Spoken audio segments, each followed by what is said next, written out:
Tollywood cinema రంగంలో cinema కథలకు heroines కు మాత్రమే కాదు, సినిమా టైటిల్స్ కి కూడా కొరత ఏర్పడింది. దీనికి స్పష్టమైన ఉదాహరణగా రవితేజ లేటెస్ట్ మూవీ టైటిల్ గురించి వస్తున్న వార్తలను పేర్కొనాలి. ఫిలిం నగర్ లో వినబడుతున్న వార్తల ప్రకారం దర్శకుడు బాబీ దర్శకత్వంలో రవితేజ నటించబోయే లేటెస్ట్ సినిమాకు క్రాక్ అన్న టైటిల్ ను రిజిస్టర్ చేయించినట్లుగా వార్తలు వస్తున్నాయి. గత కొంతకాలంగా ఎంతో మంది దర్శకులు ఎన్నో కథలు చెప్పినా వంకలు పెట్టిన రవితేజ దర్శకుడు బాబీ చెప్పిన ఒక స్టోరీ లైన్ కి పడిపోవడంతో ఆ మూవీ ప్రాజెక్టుకు క్రాక్ గా మారిపోతుందని టాక్.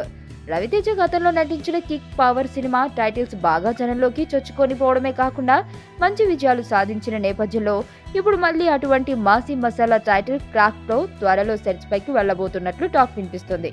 గతంలో సురేందర్ రెడ్డి దర్శకత్వంలో రవితేజ నటించిన కిక్ సూపర్ హిట్ అయిన తరువాత ఆరెంజ్ హిట్ ఇప్పటి వరకు మాస్ మహారాజా అందుకోలేకపోయాడు. దీంతో ప్రేక్షకులను కన్ఫ్యూజ్ చేసే క్రాక్ లాంటి టైటిల్ తో సినిమాను చేస్తే తాను పోగొట్టుకున్న ఇమేజ్ ని తిరిగి సంపాదించుకోవచ్చు అన్న ఉద్దేశంతో రవితేజ ఈ ప్రయోగం చేస్తున్నాడని తెలుస్తుంది. రవితేజ సినిమాలో క్యారెక్టరైజేషన్లు అన్ని పిచ్చి పిచ్చిగా ఉంటాయి కాబట్టి ఈ టైటిల్ రవితేజకు యాప్ట్ గా సరిపోతుందని దర్శకుడు బాబీ ఈ టైటిల్ నిర్ణయించినట్లు వార్తలు వస్తున్నాయి.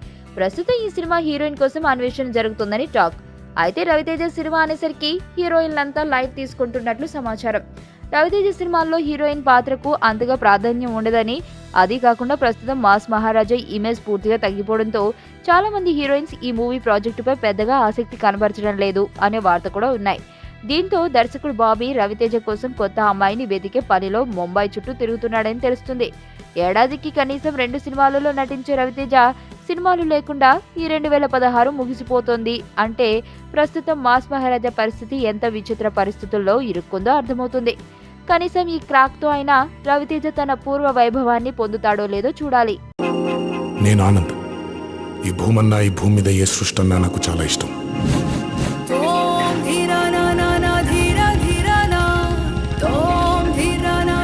చెట్లు, మొక్కలు, గాలి, నీరు, వాటిని కాపాడుకోవటమే నా పని కూడా. It's a joggers park. 213 చెట్లు ముంబైకి చాలా ఆక్సిజన్ సప్లై చేస్తుంది.